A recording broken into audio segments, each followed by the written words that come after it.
ராமநாதபுரத்தில் பிரதான தொழிலான பனை தொழில் அழிந்து வருவதால் பனை விவசாயிகள் மாற்றுத் தொழிலை நாடியுள்ளனர்.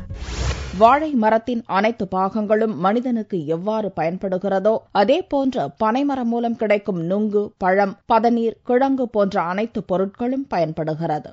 உடல் குளிர்ச்சிக்கும் நோய் தீர்க்கும் மருந்தாகவும் இயற்கை பானமாக பதநீரும் நுங்கும் விளங்குகிறது. தென் மாவட்டங்களில் பெரும்பாலானோர் விவசாயத்திற்கு அடுத்ததாக பிரதான தொழிலாக பனை தொழிலை விவசாயிகள் மேற்கொண்டுள்ளனர்.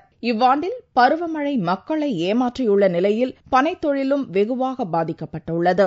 மழையின்மையால் பனைத் தொழிலில் பெரும் நஷ்டம் ஏற்பட்டது. இதனால் பனைத் தொழில் விவசாயிகள் மாற்றுத் தொழிலை நாடியுள்ளதோடு மரங்களை அடியோடு வெட்டி அவற்றை கால்நடைகளுக்கு கொட்டகை அமைக்கவும், கட்டடங்கள் கட்டுவதற்கு சாரம் அமைக்கவும் விற்பனை செய்து வருகின்றனர். அதிகமான பனைமரம் இருப்பதனால் வெட்டி அங்கே சேல்ஸ் பண்ணிக்கிட்டு இருக்காங்க.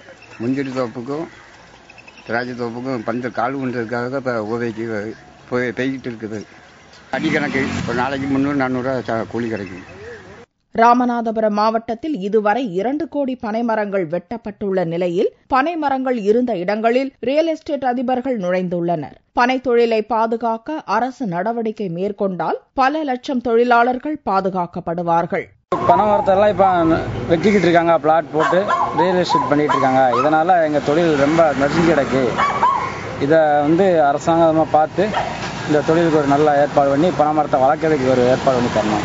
பல ஆண்டுகளாக பனை தொழிலை நம்பி வாழ்ந்து வரும் ராமநாதபுரம் மக்கள் தற்போது மரங்கள் அழிக்கப்பட்டு வருவதால் வேலை தேடி வட மாநிலங்களுக்கு இடம்பெயரும் சம்பவமும் இங்கு அதிகரித்துள்ளது.